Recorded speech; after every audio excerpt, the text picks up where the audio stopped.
What's the deal, my people? You know what it is, the Don Tony Teflon, Fill the Issues Guy, the Escaping From podcast, and we are here live with you, rocking right now. And we have the one, the only, call her Sophia, if you want. You call her the man in yellow, I guess, in some way, but it is the one, the only Julia Doyle's in the building, rocking with us. Hello, Julia, how are you? Hello, I'm good. How are you doing? We are doing very well. Thank you for coming out here and rocking with us and joining us. We truly appreciate it. Everybody hit that thumbs up for your boy and your lady up in here right now, and all that. Again, we will open up the phone line so you can ask her a question, leave a voicemail. You know the issues number. Leave a voicemail. We will screen it. Please do not ask something that you know she can't answer, just wasting your time. And please just keep it short and sweet, people, and all that. Julia, we always start off with repping your hood. Like, we would like to know where you were born and raised. Toronto, born and raised. Born and raised out of Toronto. That is what's up. And what made you get into acting? There was nothing else I wanted to do. I mean, don't get me wrong, I do love fashion as well, but I've always just loved being in front of the TV and watching and consuming, that sort of media. But also I've always loved to play make-believe and do that with my friends and have fun. Did you start out with like theater stuff, or did you go immediately to the screen? I honestly don't have much of a theater background. I've done, strangely enough, 2 plays, and both of them were Grease. So, were you Sandy? No. I was in the first one. I was Patty Simcox, the cheerleader. I was like 11 or something, and then in the second one, it was for my grade 8 play, and I was Frenchie. Frenchie, nice. Frenchie's a good part to play. I think she was fun. Yeah. Frenchie and Rizzo. Rizzo is also a good part to play. Sandy's a little bit. So many fun songs in that play. Okay, before we get into From, because I know we'll have like tons of questions about From and about getting that part, I have to ask you a couple questions about a couple of the other things that you've done, because I'm a huge Buffy the Vampire Slayer, so I have watched Astrid and Lily Save the World. It was like a huge cult hit as like a legacy, fan art, like fan fiction, that kind of stuff. How did it feel to be a part of that fan base? Do you miss it at all? And where do you think, if you can speculate, what happened to your character after the finale if you had gotten a second season? Oh my God. Wait, what were the first 2 questions? Sorry. What was it like to be a part of that kind of fan base where it's like they were so invested, right? Fan fiction and like creating like images, fan art. I haven't seen that fan fiction. I didn't know there was fan fiction. Oh, there's fan fiction and stuff too. I can send you links. Oh my goodness. But I was really shocked by it. It was so lovely and so warm, and everyone was so kind. And I mean, yeah, I always get so happy whenever anyone brings up Astrid and Lily, because that was like my first kind of like big role, so I'm like, oh, love that. I don't want to put you in but you kind of like the Cordelia of that show. People that were Buffy stuff, not exactly one for one, but it was a very fun show. And if people like Buffy and like that feel, and you miss that kind of energy, I think more people should check it. I really did wish it got a second season. I agree. Me too. Maybe one day. that is what maybe now they'll do something now. Maybe they'll get you some. So you go to your parents, you say, listen, I want to be an actor. Sorry. How did that conversation go for you? Was it just very supportive at the back? Were they like, oh, wait a second, you go to school first and do this and everything? Or was this just like, you know what, we're going to support your dream and we want to see you go for it? I remember being really shy and scared to tell them. And then I remember telling them, and they're like, yeah, for sure. That's awesome. But at the same time, my mom's an art teacher, and my dad's also not in the business either. So it's like they were like, do plays and stuff. So they weren't really sure how to, or they got me to do acting classes, which is really great. And they were really supportive of that. And then they have a friend who's actually is in the industry, and he was like, Julie should be an actress. And they're like, oh, she already does want to be. And he helped me do a self-tape. Like he literally just like filmed me in front of a camera, and then he sent it to an agent, and then the agent saw me, didn't want me at the time, but then he got me connected to a coach. I still coach with that coach to this day. And then later on, me and that coach sent in another self-tape to someone else, and then I got an agent and manager and started booking. Nice. Yeah. And go ahead, Phil. And I'm gonna just like harass you about old stuff because I actually watched Hell of a Summer last night because Awesome. it was so like I was surprised with how well that movie looked and visually looked. People that don't know, Finn Wolfhard directed it, or was one of the directors and the writers for it. Mm-hmm. You play a vegan kind of character. I don't want to spoil too much what happens with your character, but your final scene, like I hate your, like I hate this or something, whatever it was a very fun line. Did you get to like stay away at like summer camp for that? Like it seemed like, tell me a little bit about that experience. If you talk about it. Yeah, we shot that in like northern Ontario. I'm pretty sure it was in Dresden, I think was the actual area. I might be totally wrong, but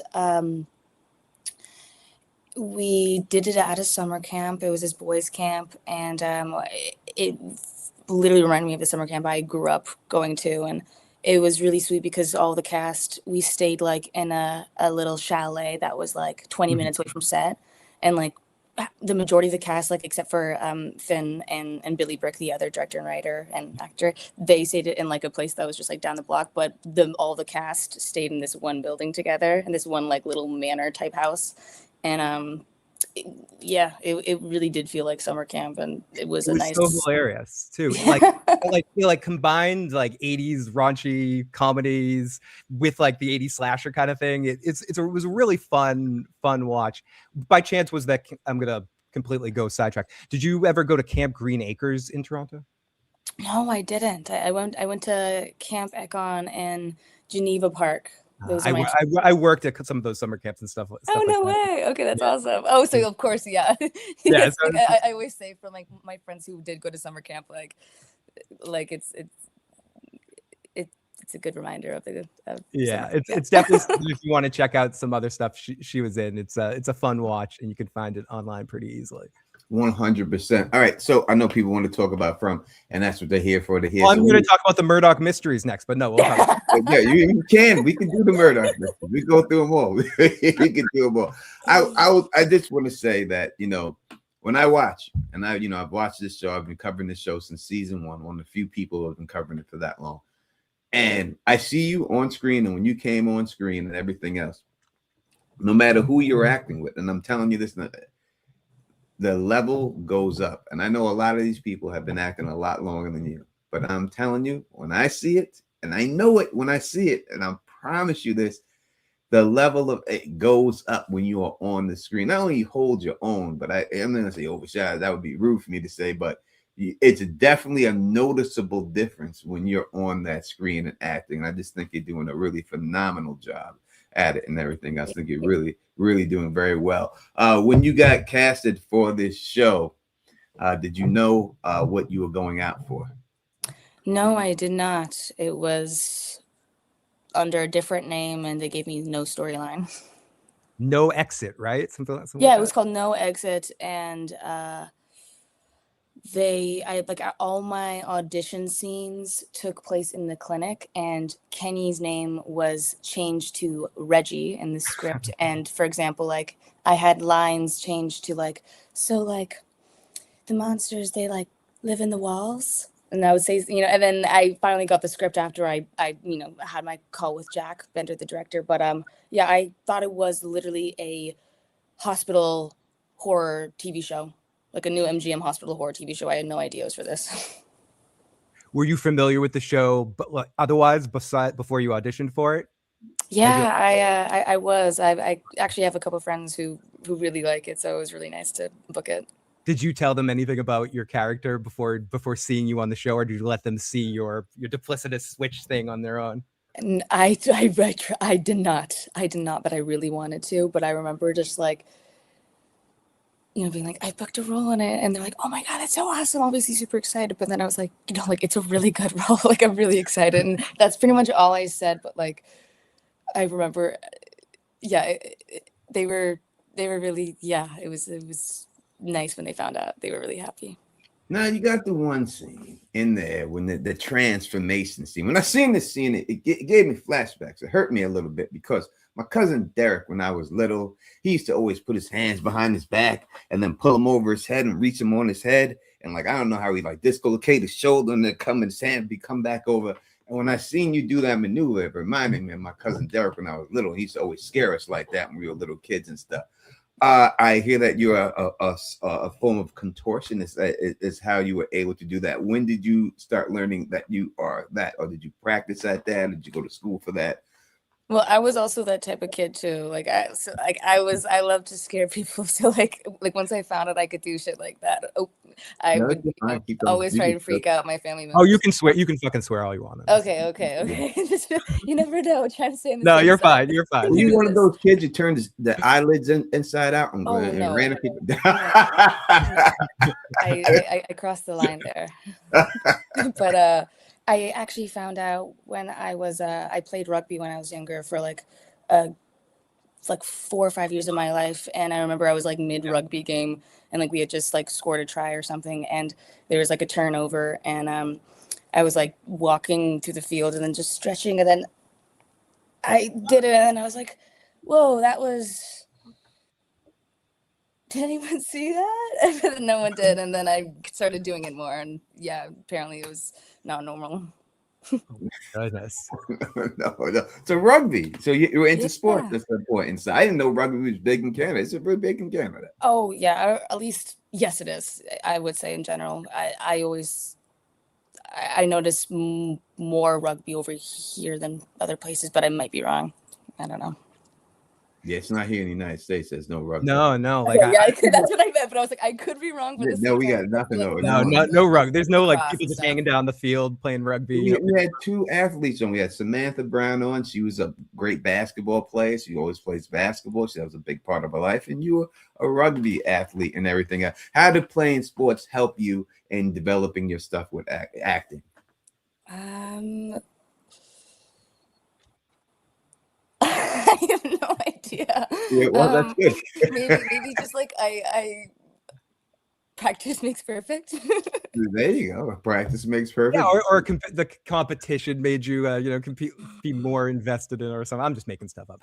When you got the Man in Yellow situation, at what point, or did you get an opportunity to talk? Probably not before, but after the fact, did you kind of get a chance to meet Doug and talk to him and sort of trade notes? Or I'm sure you got to watch that scene beforehand, but talk about how he influenced you, if at all.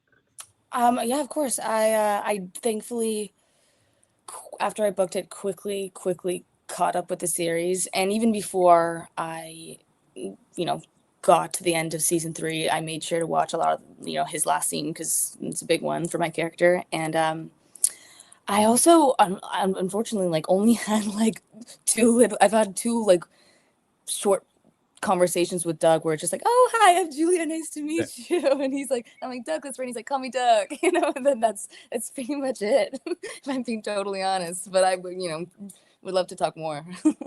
But that's a credit to the material, and it's a credit to both you guys as actors, as your interpretation of it, even without too much interaction, has some sort of, you can tell you guys are the same entity. Just something about the smile, something about some of the giggles, some of the stuff. You can just feel that, yes, it's your voice, it's your form. When you're forming the character, I guess this is a weird question, but since you're kind of playing 2 characters, are you crafting each character individually, thinking about each individual's character moment before their stuff, or are you thinking all the time like the Man in Yellow entity tricking everybody? Like, how are you approaching it as an actress? I feel like I really have to, when I am Sophia, my main focus is to just be present with the person in front of me, and like I do want to. It's even kind of hard for me to explain, to be honest. But like I kind of have it in the basis of like I play Sophia, and I let my subconscious / moments peek out. Like I really try and lead with Sophia when I am Sophia, because I don't ever want to.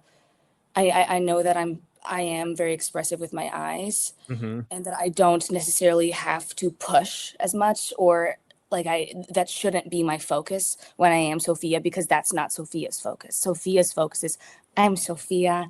I'm just really scared to is everything okay? Like, what's happening with Sarah? Like, even Man in Yellow, it's like that would be his focus. He, as the actress, would be kind of the same focus as mine. So I try and lead with that, but also at the same time, I do realize that like there are moments when like they're walking out of the room and like obviously I don't want to be like, but I also can kind of like play a little bit more and you have a relationship with the audience that no one else on the show does, because the audience and you are in on a secret that everyone else is. You can't quite turn to the camera and give like the hey, like that, the wink to the camera, but it's almost announced. It's almost just part of it, part of that smile and the enjoyment you as the Man in Yellow are taking in. And I think that comes through the fun that I'm assuming a lot, but the fun that you're having as a performer. Are you having a lot of fun in this role? It seems like yes. I mean, you're exactly right. I feel like I've said that before. Is like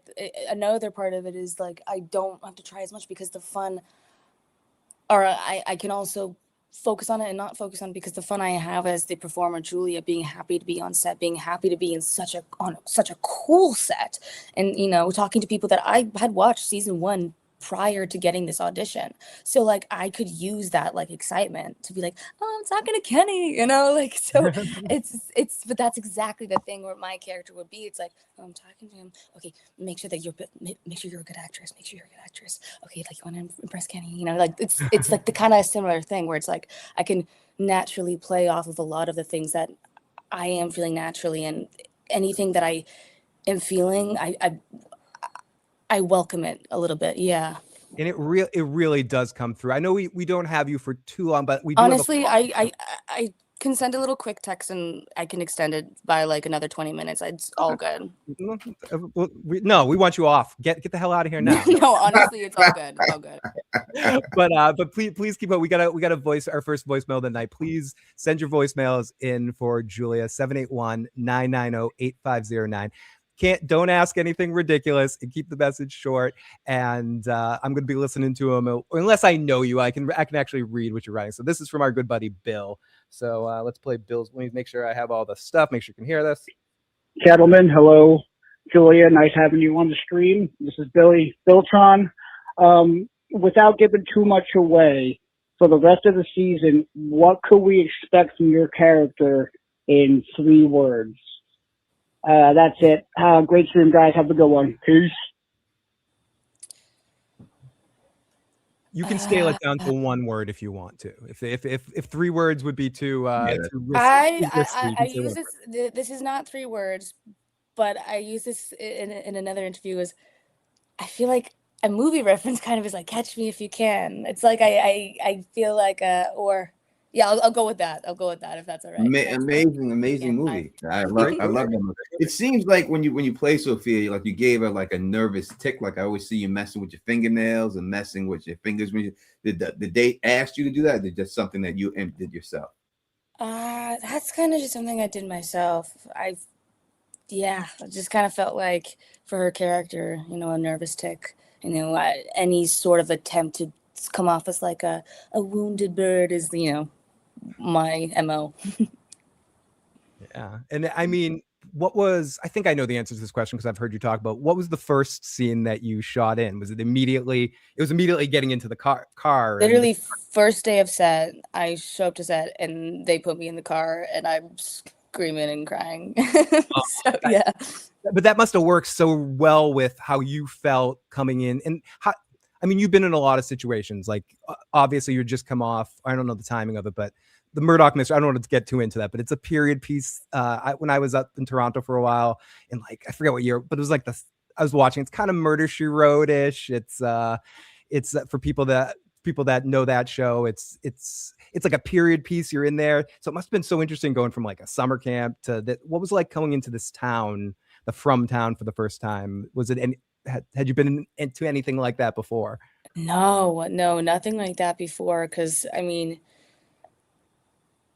it's not only a blend of like from another time, but it's like it's crumbling and things on the wall and apocalyptic. So it Oh, was no, really that's, just I could have done that word. I couldn't have done that word. yeah, I'm trying my best. You're professional. But You're professional. it was super fun. Sorry, I forgot the question. I'm not gonna lie. What was your experience coming into the town for the first time, like seeing all of that, taking that all in? Do you feel like kind of like a kid in Disney World a little bit? Oh yeah. Yeah. I remember just like taking pictures of everything and like touching everything to see if it's real or if it was like painted or if like the rust is real or if it's just like painted rust. Like I was checking everything and I was reading everything to be like, okay, like is there anything that like they haven't told me yet that I can find on here? Like I'm reading the walls with you guys. So yeah. The people in the chat, they're asking, they're saying that you're a very pretty girl.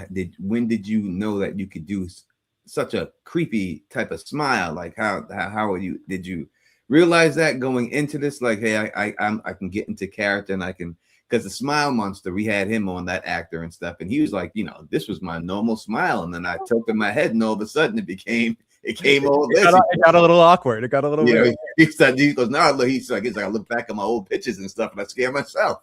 So Oh, he's so fucking funny. I love him. But I always have loved scaring people a little bit. And I kind of always have gravitated towards, I mean, I'm the youngest sibling. I feel like there's been times growing up where, me and my sister, like we shared a bedroom. So like she'd be like, Julia, it's your turn to turn off the lights. And I'd be like, no, I don't know. It's your turn. Like you're closer. Like your bed is literally closer to the light. Like I would have to go around you to do it. And then I would like kind of give her a creepy smile and be like, I'm not going to do it. No.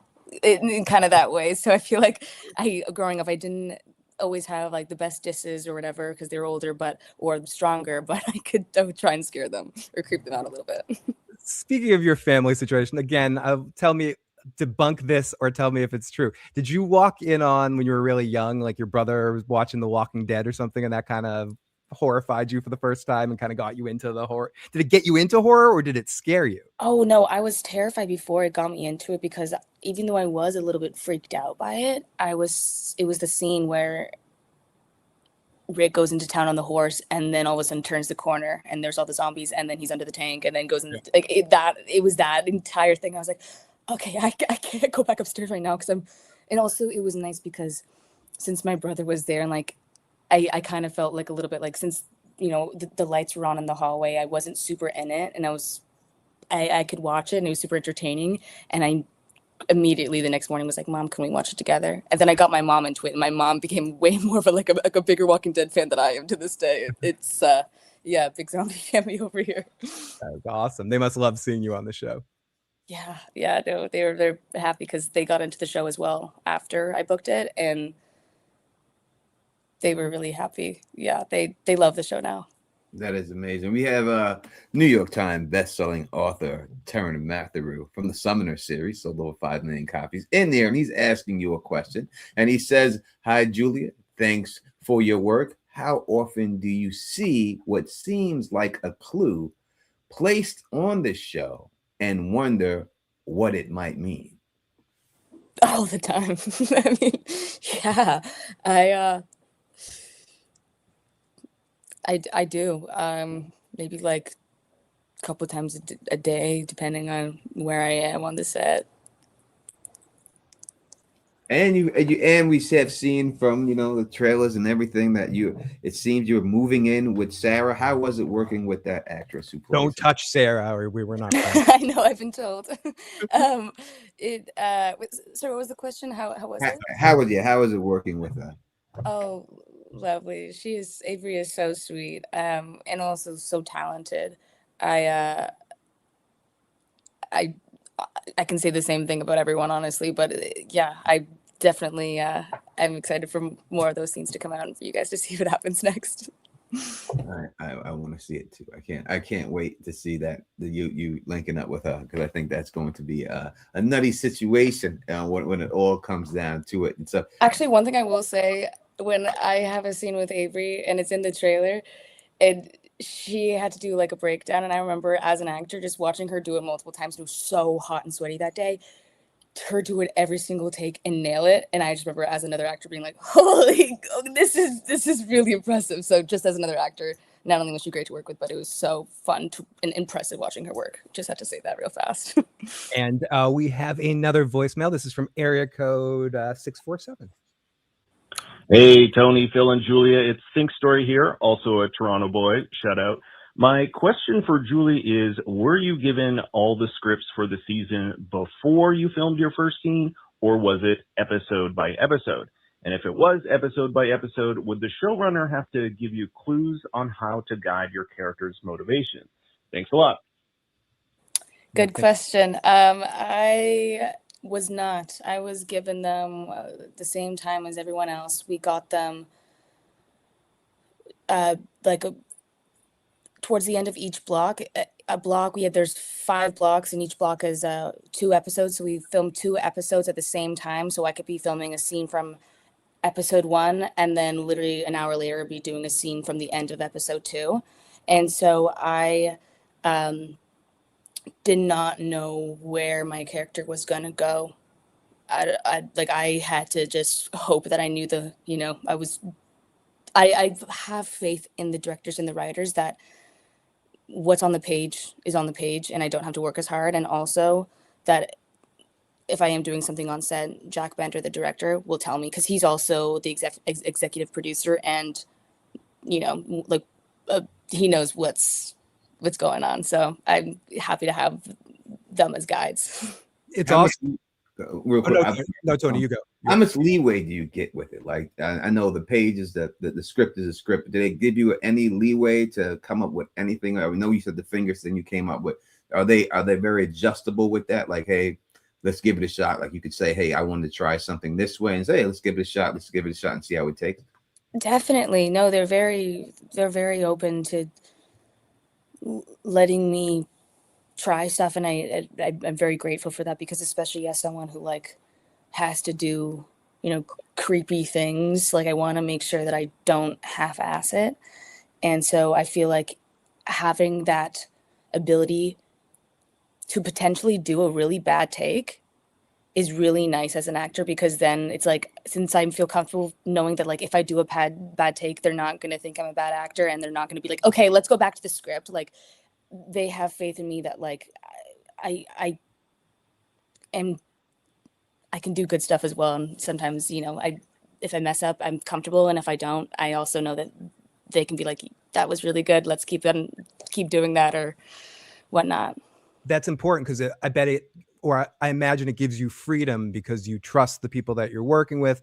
And as an actor, it's, again, unlike other kinds of performing where you don't necessarily have that direct monitoring of what you're doing. So you need to know you're in a safe place, correct? Trust is a big part that even now I'm constantly learning how important that is for me, to have that on set and to have that trust just with the people around me and, the other actor in front of me. And yeah, so important.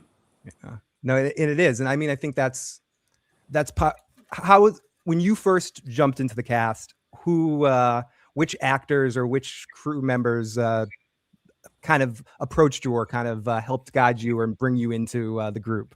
Were there certain ones that connected with you more? First, it was Hannah. Day of my flight at 6 a.m. I open my phone and I see a DM from Hannah, and I was really shocked because I wasn't expecting it. And it was just a really nice DM being like, hey, I heard you got casted. I'm so excited to have someone. I heard let me know when you land so we can hang out. And so welcoming. But then also on set, obviously a lot of my scenes were with Kenny / Ricky, and he was also someone that I kind of similar to our relationship with the show, was a nice guide and guiding me and being like, okay, that's his name, because I was learning a lot of names on the same day. So he was my person I could ask questions to, which was really, that helped make the performance between you two even more genuine. Yeah, definitely. Do you like doing these horror shows? Is there any other things? Phil's mentioned, listen, Buffy the Vampire Slayer type situation, a little Agatha Christie type situation. Now you're on like this Walking Deadish type show. Is there any other type of things that you would like to do in the future? Like maybe, I don't know if it's a rom-com or something like that. Definitely would love to do a rom-com, but I also will say that I do love horror movies. So like whenever I do get an audition for a horror movie, like without even reading the script, I'm like, oh my God, I'm excited. And also I know that just I feel there's a lot of freedom in horror in that genre, but also I am really excited or would really love to do a rom-com and just more comedy in general. Yeah, I don't get many auditions for rom-com, so I'd love more of them. Yeah, horror's listen, horror's where it's at right now. It's got a resurgence right now. Listen, everyone, when Oscar doing a horror show, it's the first one since Jaws, right? So it's got a big resurgence, and it has a huge, very, like, I think horror fans are very loyal fans, right? Like when you get into them and you get down with those fans, like they follow you, they support you, they go from film to film. I mean, Jamie Lee Curtis built her whole career on horror, you know. What's his name? The dude from The Evil Dead. I'm blanking on his name right now, but he's built a whole career on that sort of stuff. That do you know? I'm fan casting you. They should do so. You ever see the movie The Good Son with Macaulay Culkin? You'd be like a great in that kind of role where you were like pretending to be someone nice, and then actually be a secret psycho. And like you and Hannah should do a movie together where you after this, where she's the good one and you're like the twisted evil one. That's similar to that would be amazing. Oh my God, I would love that. Yeah, please. That I would be was very thinking fun. about that today when I was like, oh, you would be great in something like that. Because Hannah's got that Hannah's got horror that scream. That scream face. She's got that down, that scream face. Like, so it would be Bruce amazing. Campbell. Thank you, Sci-Fi Vision. Bruce Campbell's the name I was searching for.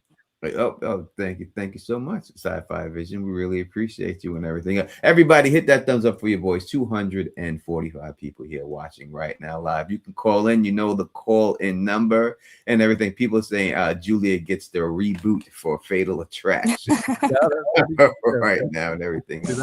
I'm gonna be honest, I haven't seen it yet, so that's. It's a creepy movie involving a bunny, and you'll understand that later. Oh wait, I think I know the reference. Yes, you've probably seen it made fun of a couple of the bunny reference. It's horrible. No. Yeah, I'm sorry, but you're like, I'm not watching that with these assholes from suggesting it. Playing this kind of character and playing those, is this the first time you've played sort of an evil character before? Two freaking out and all this other stuff. No, this is my first time that I've played a character like this. I'm not gonna lie, I've gotten a lot of auditions where I've came close, so this is just like a relief to like finally kind of like I've been really itching to do a role like this, and frankly just love doing roles like this, so it was such a relief to finally book something in this genre and in this type of character. You can again, you can tell, and I want to keep saying this, but you can tell in your performance how much joy that you're having playing this character, and I think that's part of what people are connecting with throughout with this performance. They're connecting with that fun that you're having on screen. It comes off there. Do you ever have any problems? I wouldn't think you do, but do you ever have any problems sort of shaking it off afterwards of playing so evil and then getting off and getting back into your own head? No, not really. No, I feel like I should say yes, but no. No, you I'm gonna be so real with you, like especially when I get to do anything like a bit more intense, I guess, with fake blood or whatever. Like I get so excited. Like, that's just like I remember growing up watching, like behind the scenes of horror movies on YouTube, just because I was so fascinated by like I remember just so clearly watching The Evil Dead behind the scenes reel. And it's so funny because the guy who did the special effects, Patrick, he also worked on this, so I was talking to him about it. But I remember like watching them do like the blood rain and being like so fascinated by it. So I feel like, yeah. I saw that you got to keep your head from the movie they gave you your head. You are on top of it right now. That is so I am awesome not that they gonna let lie. that they let these Wait, just 1 second. You have it? Oh One my! second. If you're gonna go get this damn head, that's Um, effing awesome, dude. Oh my goodness, That is great. that is so incredible. You yeah, got I was like, what are the odds? you got it right there. It's like it's right on call. Good timing. They gave it to me in this like really nice like freezer box, and so it's also just like a perfect height for like, you know, my laptop and everything. So sometimes I use it as like a kickstand or whatever. That is, I love special effects. I always loved them too. The guy who did your special effects, we're actually going to have him on. He's off right now working on Samurai. That's why we can't have him right this time. But he said, well, as soon as he's done with that, he's going to come on and stuff. Because I love special effects and everything. And I can tell you love it because when you know, listen, acting is acting, and one thing is one thing. But when you're ripping the person's tooth out and your hands in the mouth and they got the camera that tight to your face, you can just see, like, yeah, you gotta take something from you. Yeah, she's so. I just look right. You got the precious look. Look, it's precious. Dude, like she's gonna eat a Pez or something. She's like, Yeah, exactly. You never know. You never know. oh my goodness, sick Well, I of hope they feed them better on set. I hope Yeah. they're doing something for them. The MGM Amazon's got a little bit of budget to get people passes and all that good stuff. We're running out of time. So if anyone has a last minute call, now's the time. 781-990-8509. We have her for about 5 more minutes. So 781-990-8509. So you can tell all the fun. People go to your Instagram. You can see, or from Instagram shows you behind the scenes, like when you're like talking shit to Julie across when you were shooting the film. You can just tell how much joy you have. And I'm not going to badmouth method actors because, you know, everyone has their own process, but for you it's fun. Like you're playing, you're up there playing, right? Basically. Mm-hmm. Well, I will say that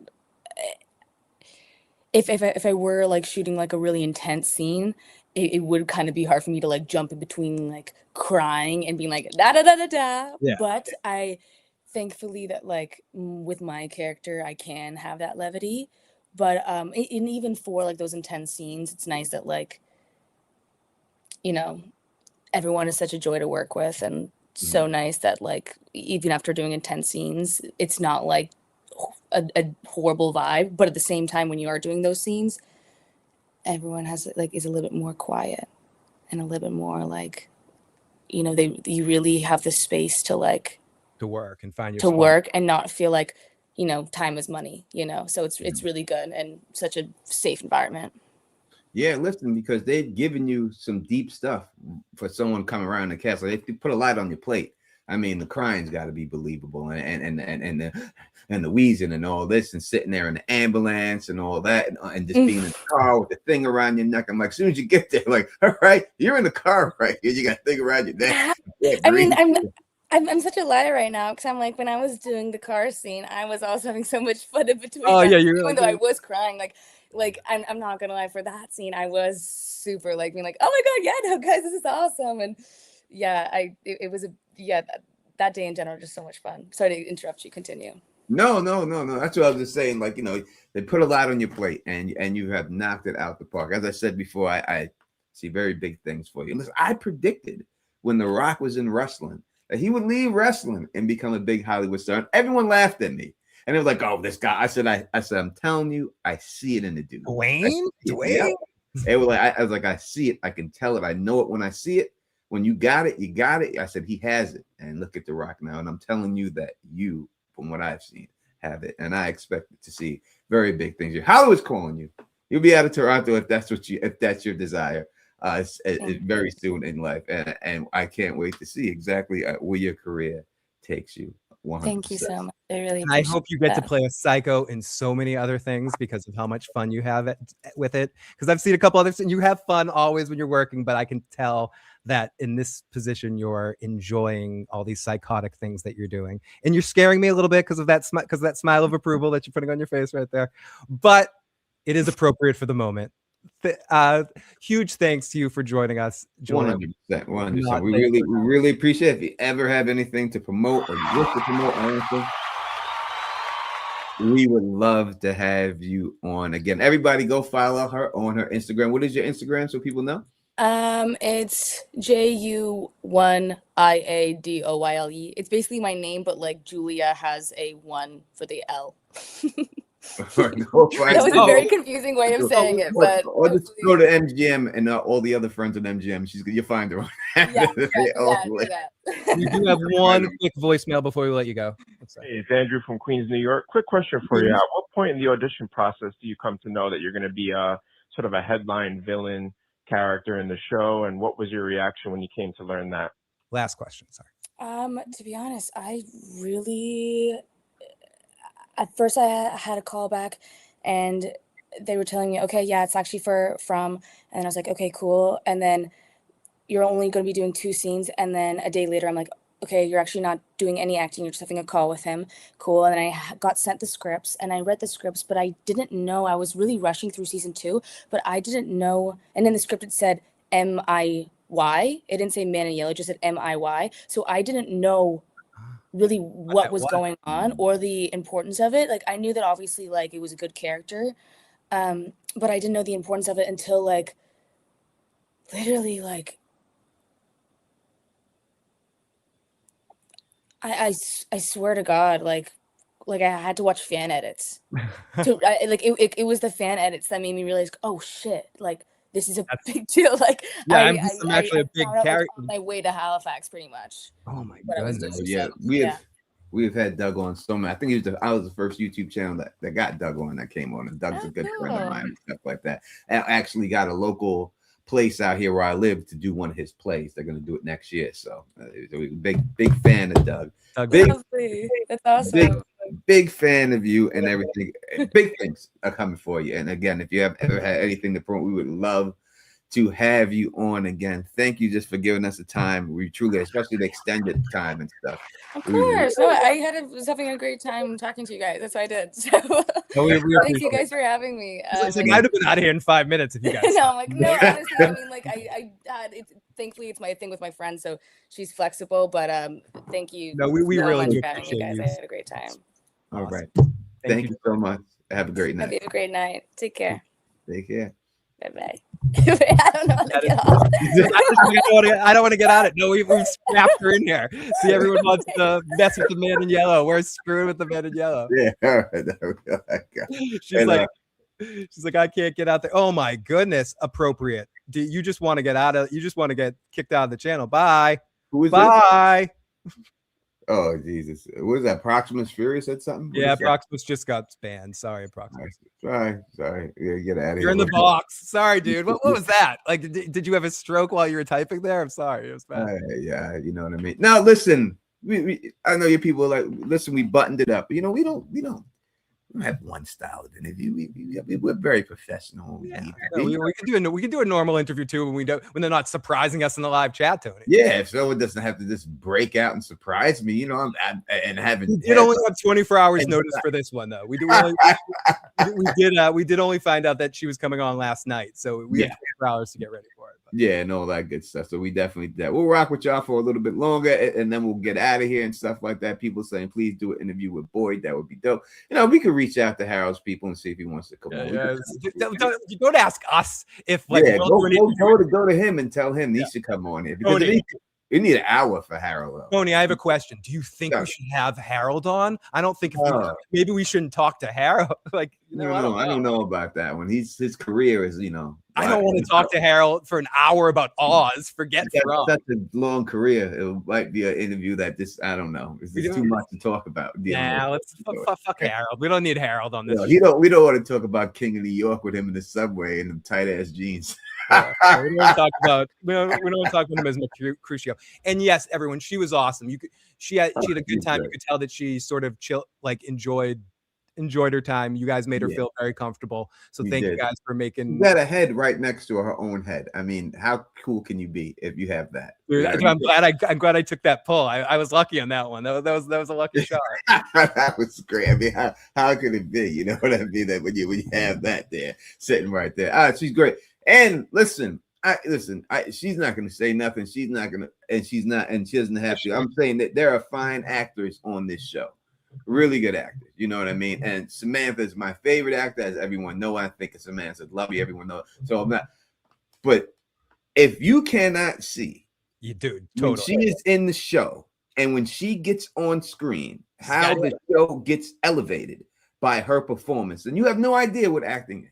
Phone And you lines get- are actually on now if people want to call. Yeah, you can just call because it is apparent. It's apparent as soon as she hits it and she's on her mark, and she's over here talking about messing up and everything. You wouldn't even think that that's going on in her head. It is boom, boom, boom, boom. It's like when Harold's on screen. You know, like she's got that, like it's there and it's apparent. And I'm telling you, you'll see it. I promise. Remember, I said it here. You will see her in Hollywood if that's what she chooses to go in a really big stuff in her career. It's guaranteed. It's guaranteed. She is amazing and naturally talented when it comes out. It says she's got a couple of coaches and stuff, but basically a lot of it's natural. Yeah, no, absolutely, totally. And you can tell it's a lot of it is just her Yeah. the joy she has doing it. Area code 725. Welcome to the show. What's going on, friend? Hello, Treasure Brown. Hey, Treasure. This is Treasure, and What's going on, Trev? is just magically pretty. She looks like a Disney princess, but there's a darkness and deviousness to her that's just amazing. I like her very much. You guys, that was one of the best interviews I've ever seen. Oh, thank you. Thank you so much. You know, we try our best. We got, it got a little off the rails. We just want them to have a good time when it really We comes do. out. It's everyone's personality is different, right? So you can't treat everybody the same and everything else. And so it's all. And when you get shocked and you get nervous and things like that, different things happen. But I think we're pretty professional when it comes to when we need. I definitely get nervous talking to these people sometimes. And my heart starts going a little like I get a little extra. I do too. I do like boxing stuff. Like I'm in there right before the stream. I just go out there, ooh, ooh, ooh, ooh, and then I get on. Sorry, let's go. That's the way it goes. But when she pulled that prosthetic head out, that was amazing. Oh, truly was. The fact that it's on demand, like she has it right there. She has it like right in front of her. That's She probably looks at it and says stuff to it once in a while. Because I would if it was my head. How old is she? Is she 23? Yeah, I think she's 23 years old. There's something worldly about her. Like she doesn't look older, but she seems older. She seems secure in her skin, and I don't think that even the most famous 23-year-olds are secure in their skin. She's awesome. I guess I will leave you guys to it to discuss her some more, but she's just, I hope to see her for many years to come. Yeah. No, thank you. Great call, Treasure. And Really thank appreciate it. you so much as always. Thanks for calling in. Think Story. We appreciate you calling in. Think Story. that was He's awesome. going to come on the channel. He's supposed to come on because do that last year. And said, man, Hey, he was just on. Like if he officially was on the setup. It only took us getting Julia up in here to get. That's what it takes. We got to get Julie up in here to get Think Story. Think Story will come on in a second. I'll call in. Yeah, that'll get a bit here and stuff like that. No, what a lovely young lady, and I think she's gonna do really. We're kidding with you, brother. We're kidding. He knows it. He knows it. Yeah, no, what a lovely young lady. I think she's gonna do really big. Yeah, and things. we can also, if people like the Costa thing was crazy. That like I'm glad we put that all together, Tony. And we did put it to bed once and for all. So like if Acosta had to create her perfect man, like an avatar, the Don Tony Teflon would be it. So no more ever about anything with Acosta and anybody else. We know it was told to us. No more Kenny talk. No more Kenny talk. There's no more of that garbage. There's no more that the Don is the avatar. The Don is the perfect man for Acosta. And that's it. And I told y'all that before. I already told you all that stuff. You know what I mean? I told you that. But now you know for sure. Now you know. Now you already heard it. And if you want to hear it again, I'll play it over. Because you'll be getting a lot of mileage out of that. We'll be seeing that for years. I have a feeling. I don't mind playing that. Not that I mind at all. And everything. Patience, Pat. Patience. Oh my God, we got some good drops for this one. But yeah, great couple of days with two awesome cast members. You know. Yeah, listen, I was ready to retire after the Acosta interview and doing interviews. I really was ready just to go out and say, we're not doing any more interviews, but. That chance to have her on, obviously, what a major talent she's going to be. I'm telling you, you're going to look back at this in 20 years and say, we got the chance to actually interview her because she's really going to be that good and everything else. One tall girl one tall girl. How tall are you? One tall girl. Now I'm curious. Yeah. My sister's very tall too. I am enjoying this week's theme of the woman of From. Good guest this week. Hashtag Don Costa forever. Forever. That's right. We're getting married, me and Acosta. That's the way it's going down. And thank you so much for the super chat. Really, really, really appreciate it. He's 6 feet. She's 6 feet. Yeah. That's the same height as my sister. So my sister's 6 feet. Yeah, my sister's about 6. My sister may be 6 feet and a half. She may be like 6'1". But she's around 6. Yeah. My sister's taller than me. She is. People asking, you ain't gotta ask. Yeah, no, my sister's taller than me. I'm only 5'10". That's it. 5'10". Yeah, I'm about 5'10" too. We're about the same. We're about the same height. I think you're a little taller. Yeah, I'm like 5'10" and a couple of inches, centimeters tall, or millimeters or whatever. That's all, and everything else and all that. Chocolate Thunder said I'm short, 5'2". Hey, that's the Thunder, baby. That's the Thunder. That's what we like. That's what we like. That's what we like. And everything else. Which Jazz says 5'9" here. Everyone's giving that height. Jessica's like 5. It's so funny because all the women I work with are all tall women. Like every one of them is like, I don't think there's one woman I work with that's under 5'8". Not one of them. Everyone is tall. Usually I work with women that are 5'2", 5'3". You know what I mean? But every woman I work, and I'm like, damn, every time and they all got heels on and stuff. And every time I go in there, I'm just like, God damn. You're in Wonder Woman's, you're in Themyscira walking around with like, Julie B's only 5'3". I would have thought Julie was 5'3". I thought she would be taller than that. Non-fiction is 5'4". and stuff. Yeah, no, I wouldn't have thought you were that short at all. 100%. Pixie Vine, she's 5'5".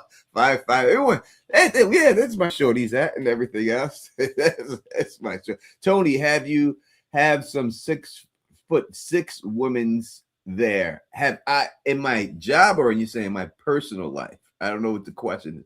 Have I dated women taller than me? Yeah, many times. I am not worried about that. That doesn't do anything for me. I'm not worried about that. Yeah, many times. Up Saggy Star, she's 6 feet too. All right. Sonic, your boy, saying he's 6 foot. Or is he saying that? And 5'8" and all that good stuff. That's what it is. It's a big height check. What's coming in. So now, at least if I ever get a chance to meet you guys, I'll know where to be looking. So I remember I went to a con before and I was looking for people, and then I wound up having to look down. I'm so you're down there, and then seeing Smokescreen. I had to look all the way up there. Smokescreen's huge. He's a tall fucking dude. He's like 6'6". You don't look like that. Even in Deep Geek was much taller than I expected him to be. Some people, Preston's like 6. Like I haven't seen him in person. Preston's like 6'5" or like 6'4", 6'5". He doesn't seem like it. Certain people like just don't come across. I feel like in Deep Geek was like 6'3" or 4. Yeah. He's like 6'2", 6'3" because Smokescreen was bigger than him. Smokescreen's like 6'6", and my dad was 6'7". So he was like around that tall. But you see him on stream sitting down the whole time. You just don't know. Yeah, there's us. We're about the same height. Yeah, just about there. And all that good stuff, you know. All right, we're gonna get up out of here, man. We're gonna hold this down to an hour because this is the interview stream. We'll be back this week with the theory stream. We'll be back to do our theories, take your calls for all the theories and everything else. I'll be dropping a video on the trailer that was just released. I should have that out tomorrow morning. Make sure you check back for that. Again, let us thank Julie Doyle for coming on here and rocking with us. Julie was awesome. Julie was awesome. Great She's really good at it. Yeah, I hope now she tells the people that when they see an email from me, express that shit right there, the cool people and everything else. All right, if you like the way we do this, please thumbs up this, spread this across the realm, and of course, subscribe. And until next time, you know who it is.